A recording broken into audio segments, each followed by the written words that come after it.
जी C5 आज के lecture का आगाज करते हैं। लेक्चर नंबर हमारा 26। आज के लेक्चर में पहले हम ISA 800 के पास पेपर के क्वेश्चन करेंगे। कल नहीं ना किए थे, जल्दी भाग गए थे आप, घर जाने की बड़ी जल्दी होती है आपको। आज हम ISA 800 के पास पेपर के क्वेश्चन करेंगे और फिर उसके बाद कौन सा स्टैंड करेंगे 805। बिल्कुल ठीक है। अच्छा, पहले 800 में कल हमने जो कंसेप्ट डिस्कस किए उनमें से कोई क्वेश्चन पूछना चाहते हो तो पूछ लीजिए।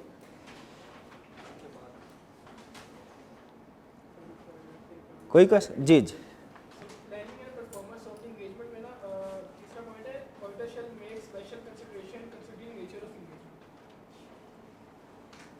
हाँ जी, प्लानिंग करते हुए बिल्कुल। प्लानिंग कंसीडरेशन में ये कह रहा है कि आर्टर प्लानिंग करते हुए जो स्पेशल मैटर्स हैं उनको भी कंसीडर करेगा, क्योंकि देखें हमारी engagement general purpose financial statement की नहीं है, स्पेशल पर्पस फाइनेंशियल स्टेटमेंट की है। ठीक है, तो उसका फ्रेमवर्क स्पेशल है, तो हमें अंडरस्टैंडिंग ऑब्टेन करते हुए वो जो फ्रेमवर्क है उसकी खास तौर पे अंडरस्टैंडिंग ऑब्टेन करना ज़रूरी होगी हमारे लिए। ठीक है, जैसे नॉर्मली आर्ट में आप पढ़ते हैं ना कि हमें understanding of entity and internal control obtain करना है। मुझे ये बताइए, आप IFRS सीखे बगैर किसी पाकिस्तान में किसी लिस्टेड कंपनी की फाइनेंशियल स्टेटमेंट का ऑडिट कर सकते हैं? तो मानते हैं ऑडिट करने के लिए फ्रेमवर्क की अंडरस्टैंडिंग होना जरूरी है। ये कहा जाता है ना कि जहाँ पे अकाउंटिंग खत्म होती है ना वहाँ पे ऑडिटिंग शुरू होती है, यानी ऑडिटिंग नाम है अकाउंटिंग को चेक करने का, तो आपको अकाउंटिंग आनी चाहिए। अच्छा, जनरल पर्पस फ्रेमवर्क तो हम सारा आपको सिखा देते हैं पूरे CA में, ठीक है, IFRS वगैरह। लेकिन अगर कोई स्पेशल पर्पस फ्रेमवर्क आया वो आपको कभी नहीं सिखाया जाता, वो आप प्रैक्टिस में जाके सीखेंगे। अगर कोई बंदा आके कहता है ना फॉर एग्जांपल कि ये फ्रेमवर्क है हमारा, ये हमारा डोनर के साथ एग्रीमेंट हुआ है, ज़रा इस एग्रीमेंट के मुताबिक फाइनेंशियल में बनाई है, इनका ऑडिट कर दे, तो अब आपको उस एग्रीमेंट को पढ़ना पड़ेगा, सीखना पड़ेगा, देखना पड़ेगा उस एग्रीमेंट की एक एक प्रोविजन को कि वो क्या कह रही है। ठीक है, और उसके मुताबिक फाइनेंशियल स्टेटमेंट कैसे बनेगी और क्या इंपैक्ट आएगा। तो इसीलिए वो कह रहा है जब स्पेशल पर्पस फ्रेमवर्क का आपने ऑडिट एक्सेप्ट करना है उस वक्त भी आपने खास तौर पे ये ध्यान रख लेना है कि आपको या तो आपको ऑलरेडी या तो अंडरस्टैंडिंग हो उस फ्रेमवर्क की, या इतना सफिशिएंट टाइम हो कि आप उसको हासिल कर सकते हैं। और फिर जब आप एक्सेप्ट कर लेंगे उसके बाद आपने जब अंडरस्टैंडिंग ऑब्टेन करनी है, प्लानिंग करनी है, तो जो स्पेशल रिक्वायरमेंट्स होंगी फ्रेमवर्क की उनको ध्यान में रखना है। ठीक जी। अदर मैटर, हाँ, ISA 800 में एक जगह पे वो कह रहा है कि अदर मैटर पैराग्राफ किन जगह पे आ सकता है। तो उसने कहा अगर आप more than one set of financial statements पे ओपिनियन दे रहे हो तो अदर मैटर पैराग्राफ आएगा। इस पे तो हम सारे एग्री करते हैं ना, ये तो हमने ISA 706 में भी पढ़ा था कि अगर ऑडिटर एक से ज्यादा सेट्स ऑफ फाइनेंशियल स्टेटमेंट्स पे ओपिनियन एक्सप्रेस कर रहा हो तो वो अदर मैटर पैराग्राफ इंक्लूड करके बताएगा। ठीक है, और यहाँ पे चूंकि नॉर्मली जो जनरल पर्पस फाइनेंशियल स्टेटमेंट्स का जिसने ऑडिट किया है उसी को स्पेशल पर्पस फाइनेंशियल स्टेटमेंट्स का ही ऑडिटर अपॉइंट किया जाता है। हमेशा लाजमी नहीं है लेकिन नॉर्मली तो स्पेशल पर्पस की ऑडिट रिपोर्ट में उसने अदर मैटर डालना है। इस अदर मैटर में क्या लिखेगा कि मैंने इस वाली फाइनेंशियल स्टेटमेंट का भी ऑडिट किया हुआ है। एग्रीड। अच्छा, जरा मुझे ये बताइए, हमारा बेसिक ऑब्जेक्टिव एक होता है, एक रूल है हमारा पूरे ऑडिटिंग स्टैंडर्ड में हर तरह के, कि यूजर को जो भी रेलिवेंट इंफॉर्मेशन हो जो उसके डिसीजन मेकिंग के लिए रेलिवेंट है वो उसको बता दें। जो भी इंफॉर्मेशन हम समझते हैं यूजर के लिए अहम है, रेलिवेंट है, वो हमें उसको बता देनी चाहिए। ये बेसिक असूल है, रिक्वायरमेंट सारी इसी असूल के अंदर बनी हुई है। आपको याद है हमने पढ़ा था 705 में, एक ही ऑडिट में मटेरियल मिस स्टेटमेंट है, उसी ऑडिट में स्कोप लिमिटेशन भी है मटेरियल। कौन सा ओपिनियन देते हैं? Qualified opinion. Basis for qualified opinion में किसको बताते हैं? दोनों को बता देते हैं, दोनों है, यूजर के लिए रेलिवेंट है ना। अच्छा, मिस स्टेटमेंट हो इफेक्ट परवेसिव है, स्कोप लिमिटेशन हो इफेक्ट मटेरियल है, कौन सा ओपिनियन देते हैं? Miss statement effect pervasive, scope limitation effect material, कौन सा ओपिनियन देंगे? अच्छा, हैरान होके ना मुझे देखा, मैं परेशान हो जाता हूं। एडवर्स ओपिनियन देंगे। अच्छा, बेसिस फॉर एडवर्स ओपिनियन में किसको बताएंगे? मिस स्टेटमेंट को, स्कोप लिमिटेशन को, कि दोनों को? दोनों को। स्कोप लिमिटेशन को क्यों? इसलिए कि क्या वो यूजर के लिए रेलिवेंट है ये जानना कि चलो मिस स्टेटमेंट तो जो थी सो थी, स्कोप लिमिटेशन भी थी इसमें। तो याद रखें, हमने अपने यूजर कहाँ पे बताएं, किस तरीके से बताएं, वो एक अलग बात है। सम टाइम स्टैंडर्ड हमें गाइड कर देता है कि इसको इस पैराग्राफ के अंदर बताना, ये वाली बात। सम टाइम हमें नहीं गाइड करता, ये सिर्फ इतना कहता अपनी रिपोर्ट में ये चीज़ रेफर कर देना, वहाँ पे फिर आप अपनी जजमेंट अप्लाई कर देते हैं। लेकिन ये चीज़ ध्यान में रखिएगा, यूज़र के लिए रेलिवेंट इंफॉर्मेशन हमने रिपोर्ट में इंक्लूड करनी है। ये बेसिक रूल है जिसके अंदर सारे स्टैंडर्ड की डिफरेंट रिक्वायरमेंट्स आती है। ये ध्यान में रखिएगा, 800 में भी, 805, 810 में भी ये कंसेप्ट यूज होगा। ये वाला रूल जो मैंने अभी बताया, ये क्लियर हो गया। ये बिला वजह नहीं, आपको 5-7 मिनट लगाए, इसके पीछे कोई वजह थी, ठीक है। अच्छा, अब ये जनरल पर्पस फाइनेंशियल स्टेटमेंट्स और उसकी रिपोर्ट, ये स्पेशल पर्पस फाइनेंशियल स्टेटमेंट उसकी रिपोर्ट, इसकी रिपोर्ट के अंदर अदर मैटर पैराग्राफ आया इधर, जिसने क्या बताया कि ये दूसरे सेट ऑफ फाइनेंशियल स्टेटमेंट को भी मैंने एडिट किया। अच्छा, अगर इस other set of financial statement में कोई गड़बड़ है, कोई मॉडिफिकेशन है, कोई गोइंग कंसर्न का इशू है, इस फाइनेंशियल स्टेटमेंट की रिपोर्ट में तो हमने बता दिया होगा, इस फाइनेंशियल स्टेटमेंट की रिपोर्ट में तो हमने बता दिया होगा कि भाई इधर गड़बड़ है तो ये मॉडिफाइड ओपिनियन, इधर गड़बड़ है तो ये गोइंग कंसर्न अनसर्टेन, बता दिया होगा कि नहीं। इस स्पेशल पर्पस वाली रिपोर्ट में हमें जिक्र करना चाहिए कि नहीं जनरल पर्पस वाली रिपोर्ट की मॉडिफिकेशन का? ये एक जजमेंटल क्वेश्चन है, जजमेंटल क्वेश्चन है, ठीक है। अगर स्पेशल पर्पस ठीक बनी हुई है ना, याद रखें, तो स्पेशल पर्पस के ऊपर स्पेशल पर्पस की रिपोर्ट में अनमोडिफाइड ओपिनियन आएगा। ओपिनियन कौन सा आएगा? अनमोडिफाइड। लेकिन दूसरे सेट ऑफ फाइनेंशियल स्टेटमेंट्स पे जो मॉडिफिकेशन दी गई है दूसरी रिपोर्ट में, क्या उसका जिक्र इस स्पेशल पर्पस वाली रिपोर्ट में होना चाहिए कि नहीं?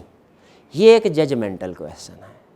फर्ज कीजिए इसका जवाब है यस, होना चाहिए। तो मैं आपसे पूछता हूं, अगर इस रिपोर्ट में मॉडिफाइड ओपिनियन है और आप ये डिसाइड करते हैं कि स्पेशल पर्पस की ऑडिट रिपोर्ट में आप यूजर को बताएंगे कि स्पेशल पर्पस तो फाइनेंशियल स्टेटमेंट ठीक है, इनके ऊपर तो अनमोडिफाइड ओपिनियन है, लेकिन जो दूसरा सेट ऑफ फाइनेंशियल स्टेटमेंट था ना जिसको हमने ऑडिट किया, उस पे क्वालिफाइड ओपिनियन था, अगर ये हमने बताना है तो यूजर को हम क्या स्पेशल पर्पस में ओपिनियन सेक्शन के अंदर ये बात बताएंगे कि अदर मैटर में बता दें? अदर मैटर में जो भी टाइप ऑफ मॉडिफिकेशन है ना, वो फिर हम अदर मैटर में बताएंगे, ओपिनियन में नहीं बताएंगे। अगर गोइंग कंसर्न अनसर्टेनिटी भी है वो भी अदर मैटर में बताएंगे।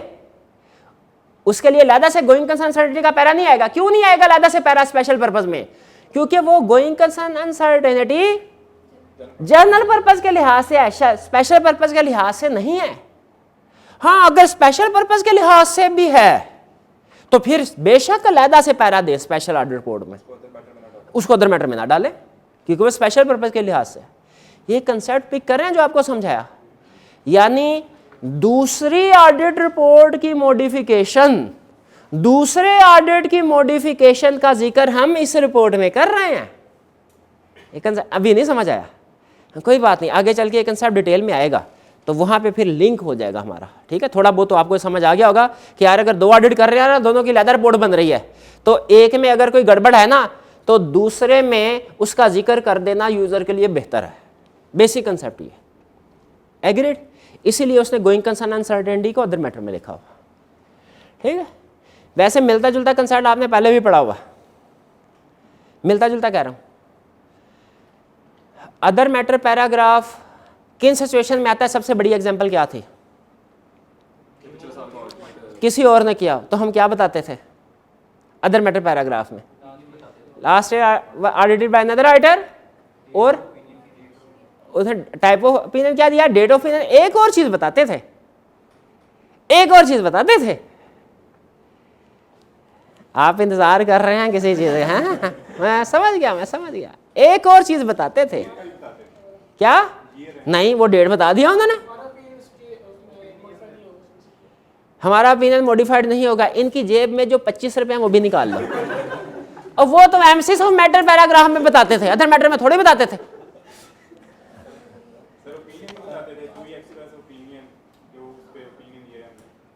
वो तो उन्होंने बता दिया टाइप ऑफ ओपिनियन कौन सा था। नहीं, अब वापस। और भाईजान अगर ओपिनियन मॉडिफाइड हो तो उसकी रीजनिंग भी बताते थे। चौथी चीज ये थी। तो बताइए ओपिनियन मॉडिफाइड, और किस वजह से मॉडिफाइड, कोई ना कोई मिसस्टेटमेंट स्कोप लिमिटेशन होगी, उसका जिक्र कहां पे आ रहा था? Other matter paragraph. हालांकि मिसस्टेटमेंट और स्कोप लिमिटेशन का जिक्र तो बेसिस फॉर मॉडिफाइड ओपिनियन में होना चाहिए, अदर मैटर में क्यों जिक्र आ रहा था?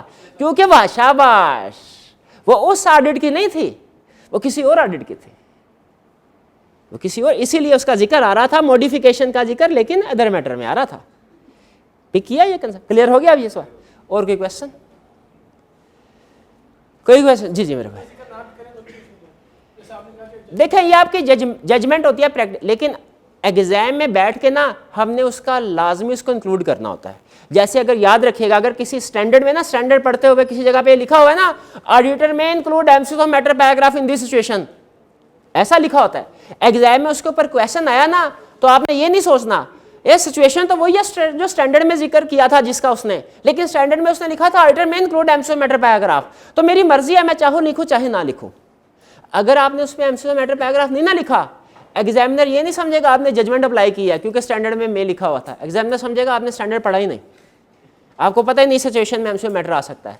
तो कुछ चीज़ें ऐसी हैं जो प्रैक्टिकली हमारी जजमेंट पे डिपेंड कर रही होती हैं, लेकिन एग्जाम क्वेश्चन में हमने उनका लाजमी जिक्र करना होता है।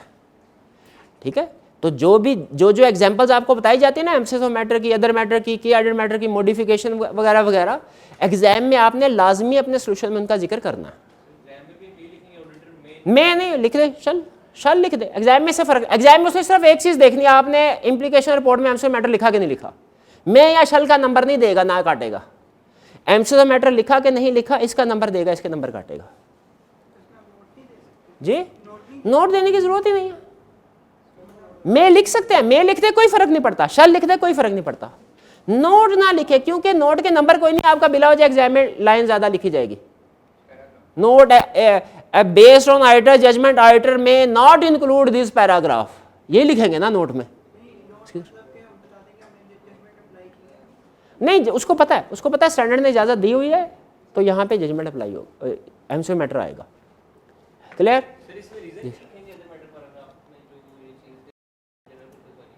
जनरल नहीं, रीजन नहीं लिखेंगे, बहुत ज्यादा डिटेल हम नहीं लिखते। ठीक है, बस ये लिखते हैं पैराग्राफ था और उस इवेंट को ब्रीफली डिस्कस कर दे, सिर्फ रेफर पर्पस के लिए। जाहिर है हम उसको उतनी डिटेल में तो नहीं लिखेंगे जिस डिटेल में उस रीजनल रिपोर्ट में शामिल है। ठीक है, उतनी डिटेल में नहीं लिखते।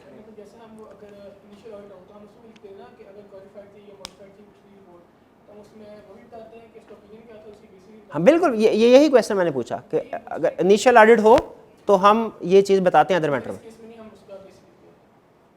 नहीं, उस सूरत में फिर बेसिस और मॉडिफाइड ओपिनियन नहीं आता, क्योंकि वो इस साल की रिपोर्ट तो नहीं है।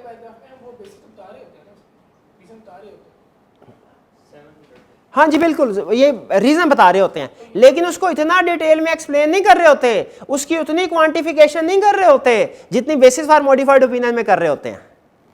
ठीक है, सिर्फ बेसिक नहीं बता रहे थे, इस वजह से डेटर्स में की वजह से मिस स्टेटमेंट थी या स्कोप लिमिटेशन थी, खत्म कहानी। जी बता सकते हैं। ठीक है, आप इसको एक्सप्लेन करना चाहे एक्सप्लेन भी कर, आप एज इट इज उतनी ही डिटेल में इंक्लूड करना चाहे तो वो भी कर सकते हैं, कोई रोक टोक नहीं है। ठीक है, प्रैक्टिकली ऑडिटर इसलिए नहीं मारे जाते कि एमसीक्यू मैटर पैराग्राफ जो था वो उन्होंने सही एक्सप्लेन नहीं किया, अदर मैटर पैराग्राफ ज्यादा एक्सप्लेन कर दिया, बेसिस फॉर मॉडिफाइड ओपिनियन में क्वांटिफिकेशन नहीं दी। नॉर्मली इस वजह से मारे जाते हैं कि बड़ी गलती कर जाते हैं प्रैक्टिशनर, आना क्वालिफाइड ओपिनियन होता है, एमसीक्यू मैटर दे देते हैं। ठीक है, या एमसीक्यू मैटर आना था इंक्लूड ही नहीं किया। ये बड़े डिसीजन ये हमने ठीक करने अपने यूजर के लिए, छोटे मोटे इश्यूज से फर्क नहीं पड़ता। हाँ एक चीज है जो हमने एज इट इज रखनी होती है, मॉडिफाइड ओपिनियन। मॉडिफाइड ओपिनियन का जो पैरा है ना, वो हमने एज इट इज याद करना होता है। बेसिस फॉर मॉडिफाइड ओपिनियन अगर आप देखेंगे ना, आज भी लिस्टेड एंटिटीज का डाउनलोड करके वो आप स्टैंडर्ड के साथ मिला लें, आप कहेंगे यार स्टैंडर्ड तो ये कहता है, ये पता नहीं क्या कह रहा है, उसने 4 सेंटेंस में बात कर दिया, ये 10 सेंटेंस बना दिया इसने, वर्डिंग भी थोड़ी सी डिफरेंट होगी। ठीक है, तो वो उससे फर्क नहीं पड़ता। बड़ा डिसीजन हमने सही करना है, क्या इधर इंप्लीकेशन ऑन रिपोर्ट क्या आएगी। ठीक है जी जी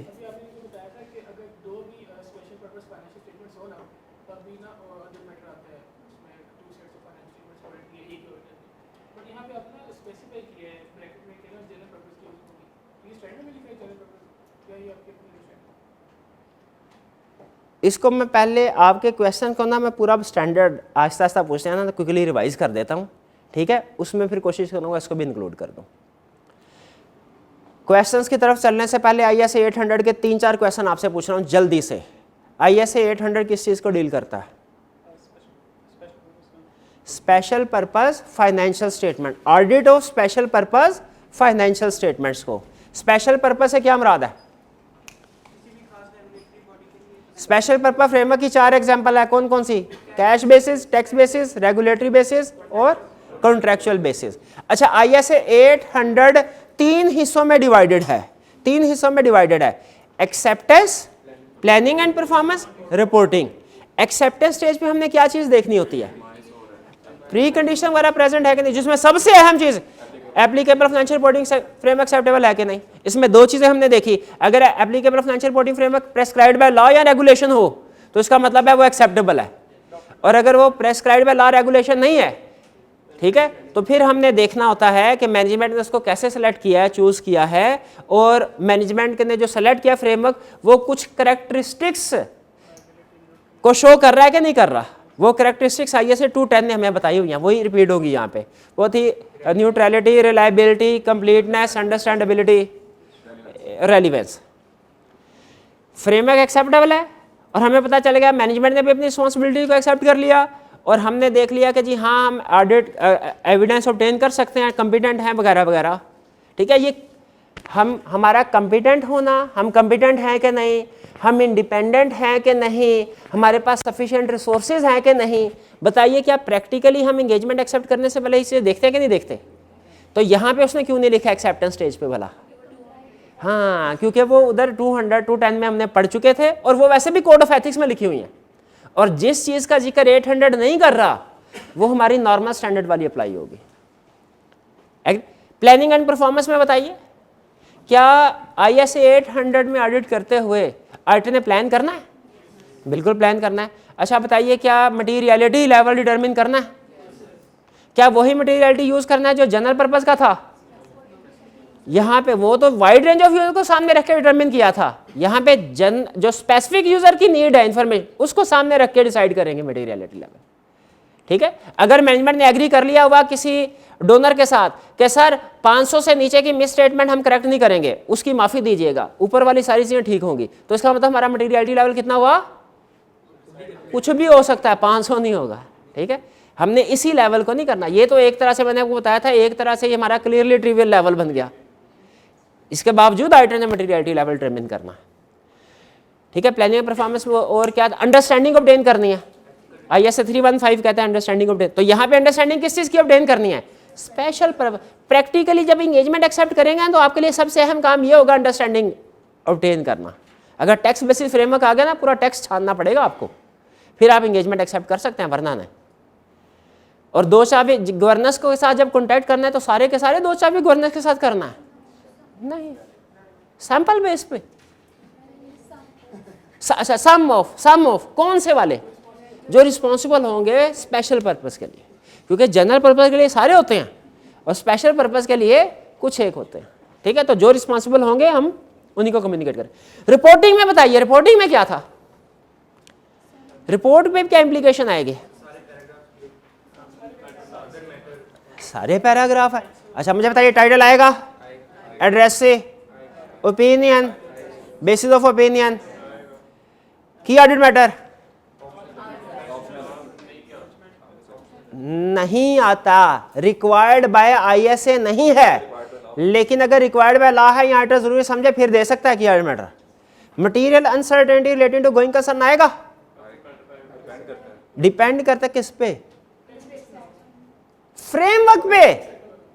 अगर फ्रेमवर्क के लिए रेलिवेंट हो उस फ्रेमवर्क के मुताबिक तो फिर गोइंग कंसर्न पे कमेंट करेंगे, वरना नहीं करेंगे। उसने एग्जांपल में लिखा हुआ है कि टैक्स बेसिस फ्रेमवर्क के लिए नॉर्मली गोइंग कंसर्न रेलिवेंट नहीं होती, ठीक है।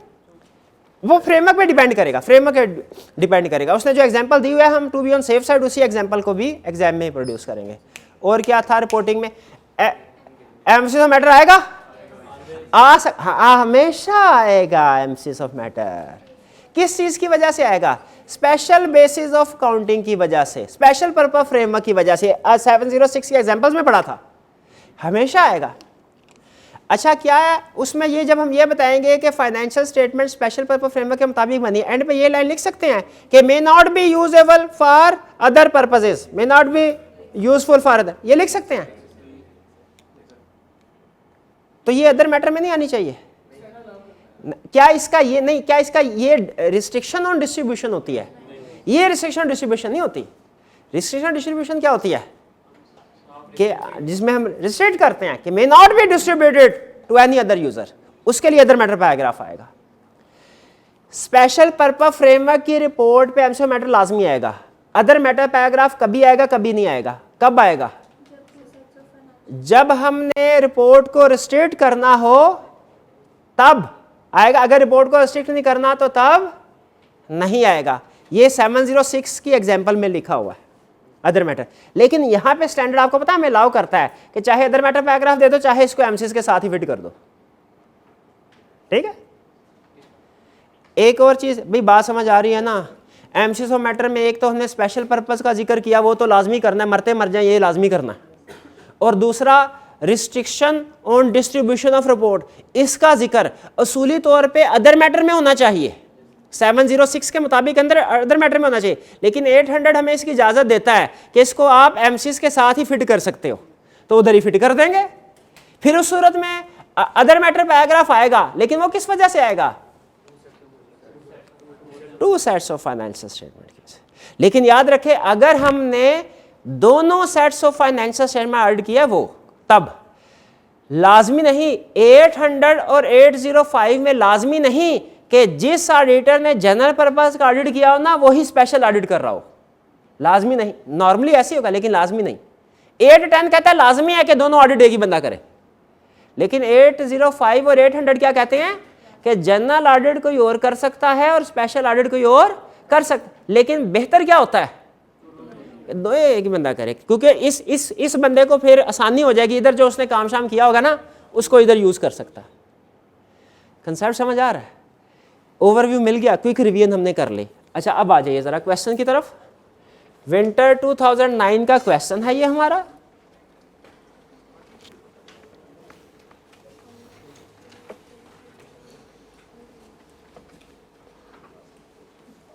ठीक है, इसका भाई कोई फार्मूला होता है? वह हो गया, लग गया फार्मूला। आज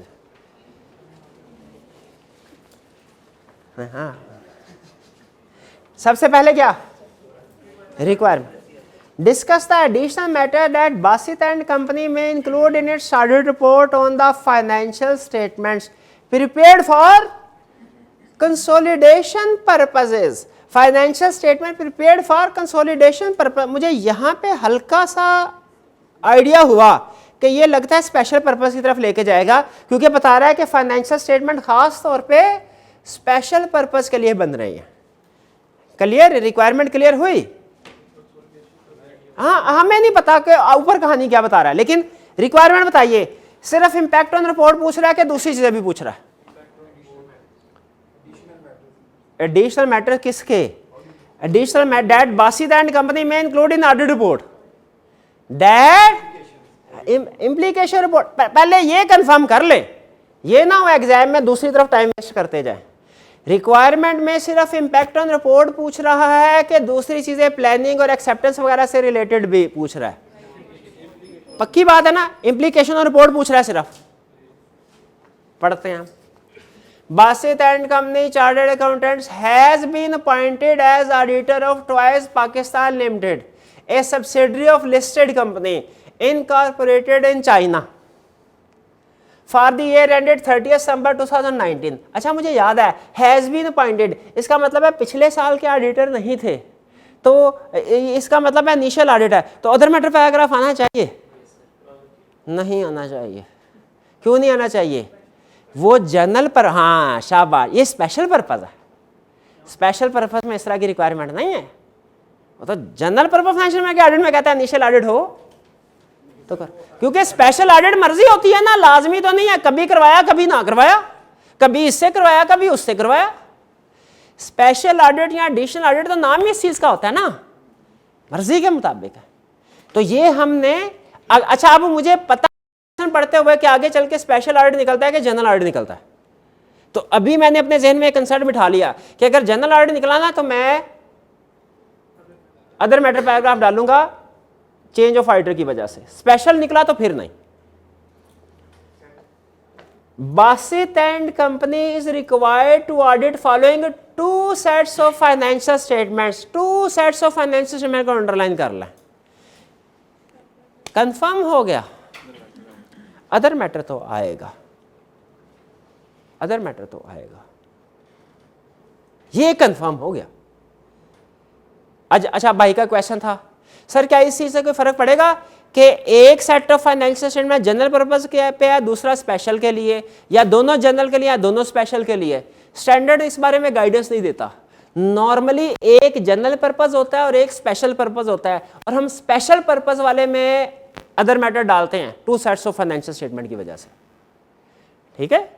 लेकिन मेरी जो अंडरस्टैंडिंग है, कंफर्म नहीं है, अंडरस्टैंडिंग है मेरी ये कि अगर दोनों जनरल पर्पस होंगे तो फिर भी अदर मैटर आएगा, दोनों स्पेशल पर्पस होंगे फिर भी अदर मैटर आएगा।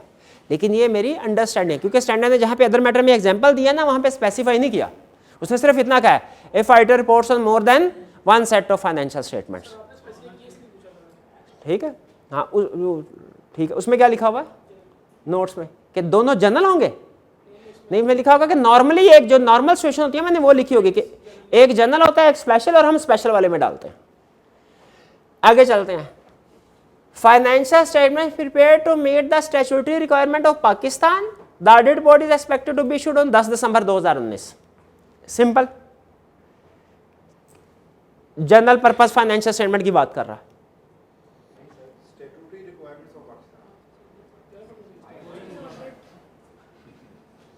स्टैट्यूटरी ऑडिट ही की बात कर रहा है, स्टैट्यूटरी ऑडिट की बात कर रहा है ना।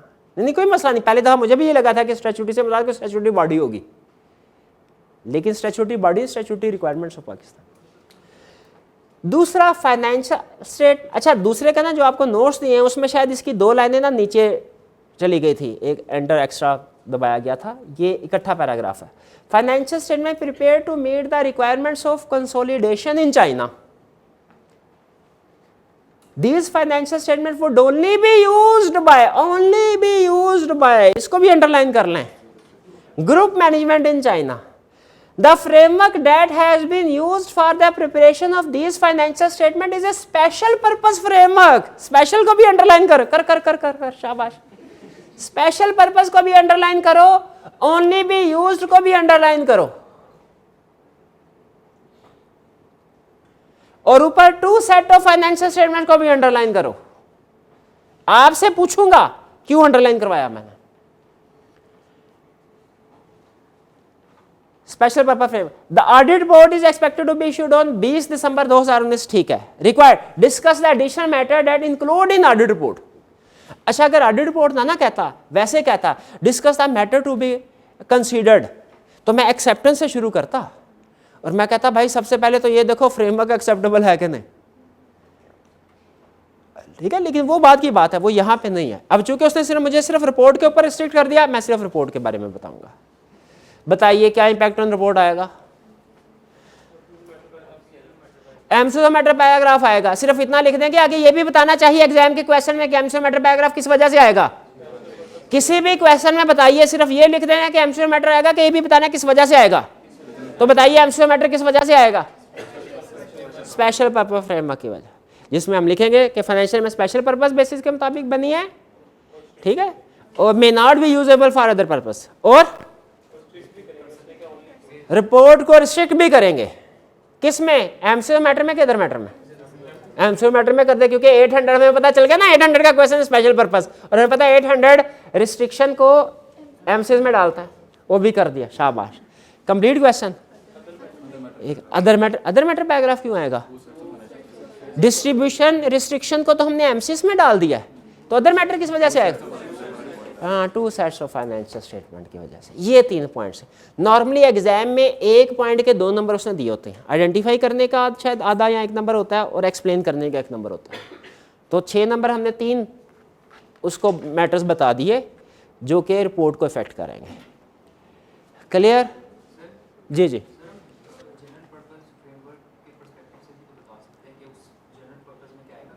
जनरल पर्पस में क्या आएगा? जनरल पर्पस फाइनेंशियल स्टेटमेंट्स की ऑडिट रिपोर्ट में क्या आएगा? क्या हमें, यो भाई जो सो रहे हैं, क्या आएगा? क्या हमें लिखना चाहिए? क्यों नहीं लिखना चाहिए? भाई उसने पूछा ही नहीं है, उसने देखे पूछा है किस ऑडिट रिपोर्ट में, जो फॉर कंसोलिडेशन पर्पस होगी। तो जो दूसरी जनरल पर्पस वाली ऑडिट रिपोर्ट है ना, इसके अंदर क्या क्या इंपैक्ट आएगा वो उसने नहीं पूछा, इसलिए हम नहीं बताएंगे।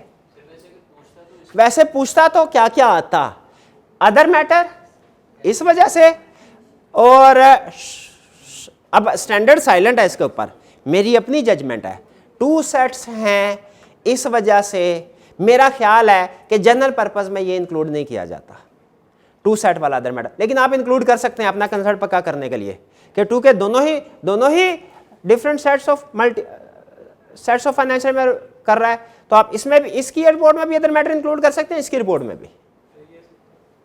ठीक है, वैसे मैंने अपना पॉइंट ऑफ व्यू आपके साथ शेयर कर दिया। मेरा पॉइंट ऑफ व्यू क्या है कि अदर मैटर आता जरूर है, लेकिन स्पेशल पर्पस वाली में, जनरल पर्पस वाली में नहीं।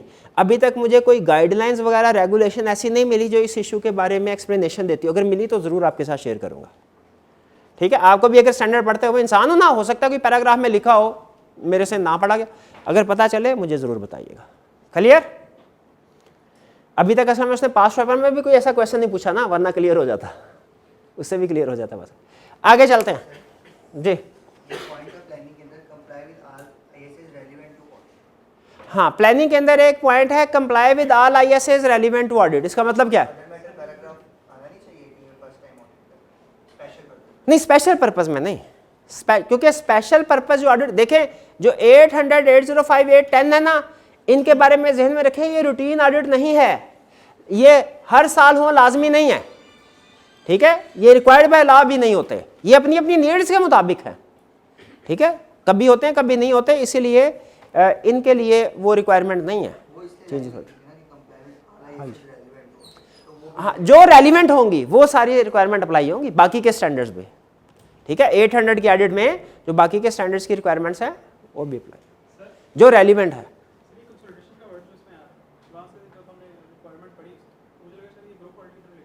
कंसोलिडेशन का लगा तो आपको लगा कि ग्रुप ऑडिट की तरफ लेके जा रहा है, तो उसमें ग्रुप ऑडिट में कौन सी, उसने हमें कोई ग्रुप की ऑडिट रिपोर्ट के ऊपर इंपैक्ट तो नहीं पूछा था। उसने तो हमें अगर उस सिचुएशन को भी सामने रखे, उसने हमें ग्रुप ऑडिटर तो नहीं बनाया, उसने हमें क्या बनाया? कंपोनेंट ऑडिटर ही बनाया, सब्सिडरी का ऑडिटर ही बनाया ना। तो इसका मतलब है 600 अप्लाई नहीं होना, समझ रहे हैं? 600 तो ग्रुप फाइनेंशियल स्टेटमेंट की ऑडिट रिपोर्ट में अप्लाई होगा। चलिए अगला question, requirement discuss how would you deal with each of the. अच्छा, मैंने आपको पहले बताया बाज़ क्वेश्चन के 3 हिस्से होते हैं, 2 हिस्से होते हैं, तो हम हिस्से को काट के ना आधा हिस्सा इधर और आधा उसके दूसरे स्टैंडर्ड में रेलिवेंट में फेंक देते हैं। तो ईच आप देखे होंगे दीज और ऊपर लिखे एक ही, या तो आपके सर इधर दिस आना चाहिए, वो छोड़े इस तरह के मसलों को। Discuss how would you deal with each of the above issues and what may be implication on thereof on your audit report. बताइए, क्या सिर्फ इंपैक्ट ऑन रिपोर्ट पूछ रहा है? इंपैक्ट ऑन रिपोर्ट भी पूछ रहा है और कह रहा है आप इसको डील कैसे करेंगे, और भी एडिशनल चीजें पूछ रहा है। इंपैक्ट ऑन रिपोर्ट भी पूछ रहा है और चीजें भी पूछ रहा है। पढ़ते हैं, you are the manager responsible for the audit of Hafiz limited, a listed company whose field work in respect of the statutory audit is in progress. Statutory audit का फील्ड वर्क प्रोग्रेस में है। ठीक है, you are reviewing the following issues which are brought to your attention by the audit team. Issue क्या है? अब यही issue है मेन पढ़ने वाला, जो हमें बताएगा कौन सा स्टैंडर्ड है। HL's parent company is registered in a foreign country and has asked your firm to also provide an audit report on a separate set of financial statements. अब किसको अंडरलाइन करना भला? Separate set of financial statements per audit report, which have been prepared under the accounting framework prevalent in that country. Underline कीजिए, counting framework of that country, उसका मुताबिक। ठीक है, अच्छा मुझे बताइए, क्या हमने ये इंगेजमेंट एक्सेप्ट कर ली हुई है? कितने स्टूडेंट्स का ख्याल है एंगेजमेंट कर ली हुई एक्सेप्ट? कितने स्टूडेंट्स का ख्याल है एंगेजमेंट अभी एक्सेप्ट नहीं की? शाबाश, एंगेजमेंट अभी एक्सेप्ट नहीं की। अब आप कहें सर ऊपर बड़ा बड़ा लिखा हुआ है you are responsible for and statutory audit is in progress, तो स्टैट्यूटरी ऑडिट प्रोग्रेस में है, ये दूसरे वाला एडिशनल ऑडिट प्रोग्रेस में नहीं है। ठीक है, वो तो उसमें उसने कहा हैज आस्क्ड योर फर्म, उन्होंने हमें कहा है, तो इसका मतलब है ये जो दूसरी एंगेजमेंट है ये पहली एंगेजमेंट है regular audit general purpose audit की, ये दूसरी एंगेजमेंट है स्पेशल पर्पस की। इस एंगेजमेंट को हमने अभी एक्सेप्ट नहीं किया हुआ, तो इसका मतलब है जो कहानी हमने शुरू करनी है एक्सेप्टेंस प्रोसीजर से शुरू करनी है। पहला इशू इसमें यह होगा हमने एक्सेप्ट करना है कि नहीं करना, अगला इशू होगा इम्प्लीकेशन रिपोर्ट क्या आएगी। तो बताइए क्या फौरन एक्सेप्ट कर ले? पहले क्या देखें, फ्रेमवर्क एक्सेप्टेबल है कि नहीं। कैसे देखेंगे?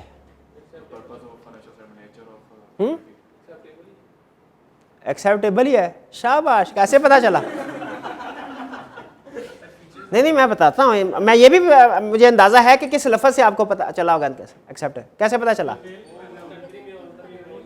प्रिवेलेंट इन दैट कंट्री, इस लफ्ज़ से ना कि प्रिवेल कर रहा है, तो प्रिवेल कर रहा है तो एक्सेप्टेबल होगा।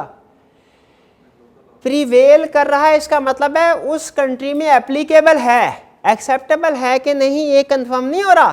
टैक्स बेसिस पाकिस्तान में प्रिवेल करता है कि नहीं करता, लेकिन अगर हम किसी को कहे टैक्स बेसिस के ऊपर बताओ और हमने इस यूजर हमारे हो जनरल इन्वेस्टर, एक्सेप्टेबल होगा? नहीं होगा। ठीक है, कोई भी फ्रेमवर्क एप्लीकेबल होना किसी कंट्री में, इनेक्टमेंट होना उसकी, वो अलग बात है। स्पेसिफिक यूज के लिहाज से एक्सेप्टेबल है कि नहीं वो अलग है। हाँ, तो हमने क्या कैसे डिसाइड करेंगे एक्सेप्टेबल है कि नहीं? हम कहेंगे पहली लाइन, ये गाइडेंस हमें ISO 210 देता है, उसी गाइडेंस को हम 800 में भी, 805 में भी, 810 में भी कॉपी पेस्ट करते हैं। अगर फ्रेमवर्क देखेंगे एस्टैब्लिश बाय लॉ है तो presume to be acceptable, not establish by law तो देखेंगे वो करेक्टरिस्टिक्स दे रहा है कि नहीं। अगर करेक्टरिस्टिक्स दे रहा है तो फिर इसका मतलब है ओके। अगर वो करेक्टरिस्टिक्स नहीं प्रोड्यूस कर रहा है रेलिवेंस लायबिलिटी वाली, तो फिर इसका मतलब क्या है, फ्रेमवर्क एक्सेप्टेबल। उस सूरत में क्या करना है, ऑडिट को एक्सेप्ट ही नहीं करना, या अगर करना है तो हम कहेंगे ISS के मुताबिक नहीं ऑडिट करना। ISS का, अच्छा ये बात पहले आपको समझ आई मैंने क्या कहा, आखिरी बात क्या कही मैंने? ये एग्जाम के कमेंट्स में उसने बताया हुआ एरर कि स्टूडेंट ने ये बात नहीं लिखी। कौन सी बात?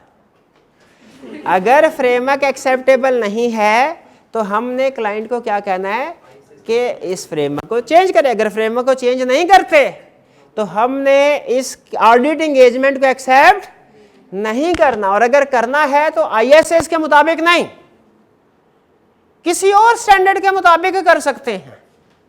ISS के मुताबिक नहीं, किसी और स्टैंडर्ड रूल्स के मुताबिक कर सकते हैं। इतनी बात समझ आ गई? चलिए, अच्छा अब मुझे ये तो हो गया फ्रेमवर्क एक्सेप्टेबल है कि नहीं, ये साइड पे हो गया। अगली बात इम्प्लीकेशन ऑन रिपोर्ट बताइए। अच्छा, यहाँ पे उसने ये नहीं बताया कि इम्प्लीकेशन ऑन रिपोर्ट किस वाली रिपोर्ट के ऊपर, लेकिन नॉर्मली उसका मतलब यही होता है कि स्पेशल पर्पस वाली। यहाँ पे उसे बताना चाहिए था, जैसे पिछले सवाल में उसने क्लियरली बता दिया था। ठीक है, तो यहाँ पे बताइए इम्प्लीकेशन रिपोर्ट क्या आएगी? एम्सिस ऑफ मैटर, वो किस वजह से?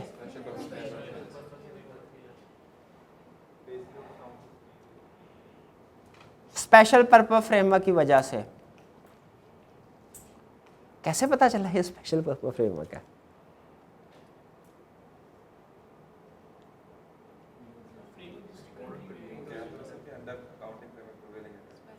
हो भी सकता है, नहीं हो सकता, उसने क्लियरली मेंशन नहीं किया। तो आप लिखे इफ फ्रेमवर्क स्पेशल, देखें देख लें, मैं इधर ही खड़ा हूं, देख लें। फॉरेन कंट्री में जनरल पर्पस नहीं होते क्या? नहीं, स्पेशल पर्पस की एग्जांपल क्या है? जो पाकिस्तान में नहीं, पाकिस्तान में है वो जनरल, और जो पाकिस्तान से बाहर है वो स्पेशल है। क्या ये डेफिनेशन है? स्पेशल पर्पस डेफिनेशन क्या है? स्पेसिफिक यूजर के लिए। तो हो सकता है पाकिस्तान में भी कोई फ्रेमवर्क जनरल हो और स्पेशल हो सकता है फॉरेन कंट्री में भी जनरल स्पेशल हो। ये रूल नहीं है कि फॉरेन कंट्री का हमेशा स्पेशल। अगर वो कहता है generally accepted accounting principle US gap के मुताबिक फाइनेंशियल स्टेटमेंट बना रहे हैं, ये पाकिस्तान में एप्लीकेबल नहीं है, लेकिन ये जनरल पर्पज है, जनरल पर्पज है, ठीक है। तो यहाँ पे मेंशन नहीं है, इसलिए आप बेहतर है आप इफ करके करें, एमसीक्यू मैटर डालेंगे इफ स्पेशल पर्पज है, और अदर मैटर पैराग्राफ किस वजह से आएगा? हाँ, टू सेट्स की वजह से, और two sets of financial statements पर रिपोर्ट कर रहे हैं, हाँ तो इसी वजह से, और किस वजह से आएगा? और किसी वजह से भी आएगा नहीं। डिस्ट्रीब्यूशन ऑफ रिवॉर्ड रिस्ट्रिक्ट करना चाहें तो कर सकते हैं, लेकिन वो एमसीक्यू मैटर में डाल दीजिएगा, और मेरा ख्याल है कर दें, कोई हर्ज नहीं है। क्लियर होगी ये बात? तो बेसिकली इम्प्लीकेशन रिपोर्ट इसमें भी वही है जो पिछले क्वेश्चन में है। अगर स्पेशल पर्पज फ्रेमवर्क है तो एमसीक्यू मैटर, उसके साथ डिस्ट्रीब्यूशन रिपोर्ट को रिस्ट्रिक्ट कर दें, और अगर आप जनरल पर्पज के ऑडिटर भी हैं तो different set of financial statements की वजह से अदर मैटर पैराग्राफ में इंक्लूड करना है। ये समझ आ रही है? 800, 805, 810 में आपको बता दूं कंसेप्चुअल स्टैंडर्ड है, इसमें प्रोसीजर नहीं है ये करो ये करो ये करो ये करो ये करो ये करो ये करो, नहीं है, सिर्फ कंसेप्ट्स हैं, और वो भी ज़्यादातर रिपोर्टिंग के ऊपर, क्या ऑडिट रिपोर्ट पे क्या इंप्लीकेशन आएगी। इसीलिए ऑडिट रिपोर्ट वाला खास कल भी बताया था आपको, सबसे अहम एरिया कौन सा है? रिपोर्टिंग वाला। क्लियर है? इसके ऊपर पक्का है, कोई कंफ्यूजन तो नहीं है ना जी? नहीं, ये वाला स्टैट्यूटरी ऑडिट तो हमारी कंट्री में हो रहा है ना। अच्छा, क्वेश्चन कंप्लीट हो गया है, इनका एडिशनल क्वेश्चन है, इनका जो भी क्वेश्चन होगा ना उसकी वजह से आपने अब इस क्वेश्चन के बारे में कंफ्यूज नहीं होना, ये पहले बता दो, ठीक है जी? और भाईजान हमारी कंट्री में है, ये नेस्ले पाकिस्तान है, उसका एक नेस्ले पाकिस्तान का ऑडिट होगा, और एक उसकी जो होल्डिंग कंपनी कहीं पे है फ्रांस में, जहां मर्जी है, ठीक है, उधर होगा ना, ये वो चीज़ है। क्लियर हो गया जी? चलिए, सेपरेट सेट ऑफ फाइनेंशियल में लाजमी नहीं वो स्पेशल पर्पज हो, अक्सर स्पेशल पर्पज होती हैं, लाजमी नहीं, लाजमी नहीं, ठीक है। वो हो सकता है दो सेट ऑफ फाइनेंशियल में दोनों जनरल पर्पज हो, एक पाकिस्तान में जनरल पर्पज है, एक फॉरेन कंट्री में जनरल पर्पज है। चल वो मैंने बता दिया ना, इफ के साथ कर दिया ना उसने। चलिए, ये था हमारा ISA 800 के क्वेश्चन की डिस्कशन, यहाँ पे ख़त्म करते हैं, और इसके बाद हम चलते हैं 805 की तरफ।